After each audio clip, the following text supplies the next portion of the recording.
what drew you into the Crescent? What drew you to 20 Johnson Road?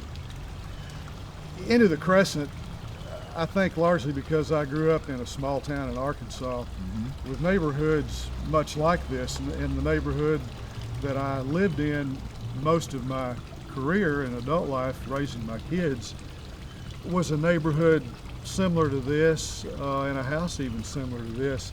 But one thing I like in the Crescent is the established landscape, the old big trees. The azaleas are beautiful in the spring, the dogwoods. When you come through here in the springtime, I mean, it's like something out of a movie, the landscaping in the Crescent, because it's so established and well done. I think another thing that drew us at that time was the proximity to the school. My son Adam was still in school here in high school, and Porter Gowd was where he was going to school. And we lived a good bit further out part of that time, most of the time, in fact, that he was in high school here.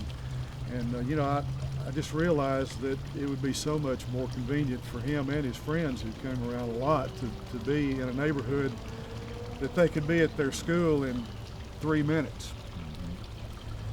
The house, one thing I was drawn on the house is the landscape that was already here. That was in the front and back, primarily in the front, that was established, well done, good bones, as they say, to start out with. I like the age of the house and the fact that it had been kept pretty much as it was originally built in the 30s. And a lot of times you'll find an older house has been amended and renovated and so much done to it that it loses that character of what it was in its original design.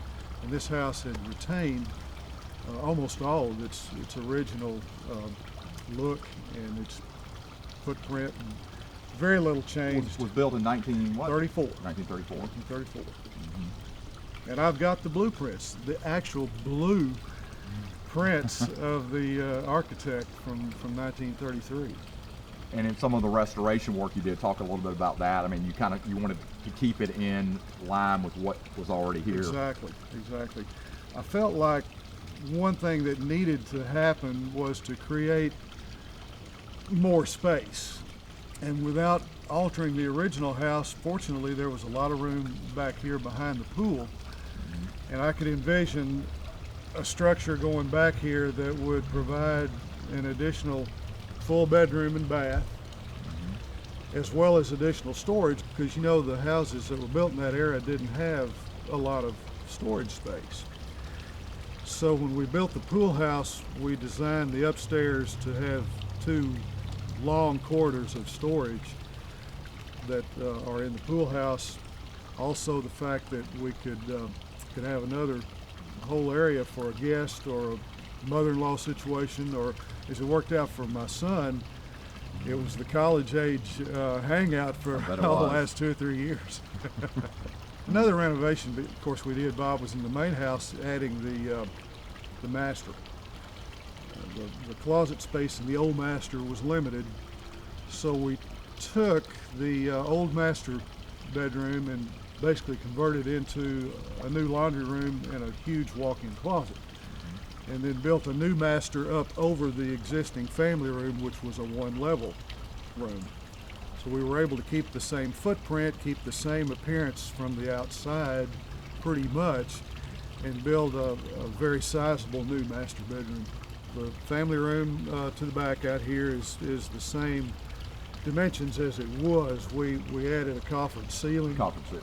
And a wet bar and new bookcases and some of that sort of thing, and then an upgraded modern sound system, surround sound in that room.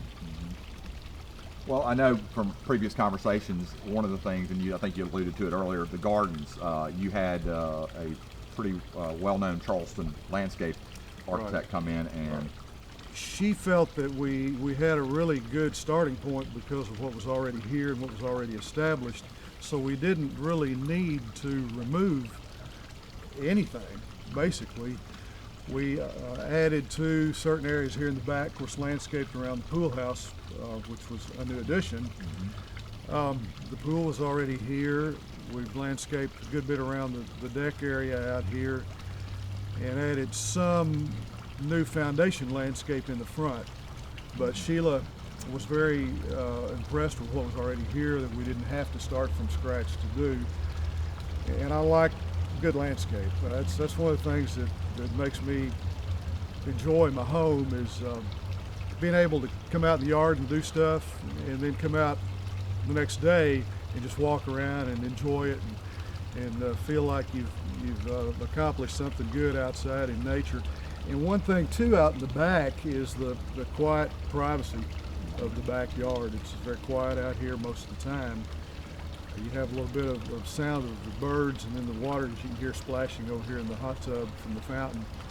But it's peaceful out here. Yeah, well, that's one of the things about the Crescent is the lot sizes are so much bigger compared to what you get in a lot of neighborhoods. Right. This is about a ½ acre to 3/4 acre. So most of the lots in the Crescent are pretty good size. And how long does it take you to drive to downtown Charleston from here? 5 minutes. 5 minutes.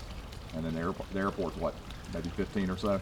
Yeah, about 15. So, you can hop on 26 pretty easily and be there in a short time. Okay. You can be in Mount Pleasant in 10 minutes. Folly Beach, it depends Folly on... Beach, depending on if all the beachgoers are on the way out there, but you can be out there in 15. Mm-hmm.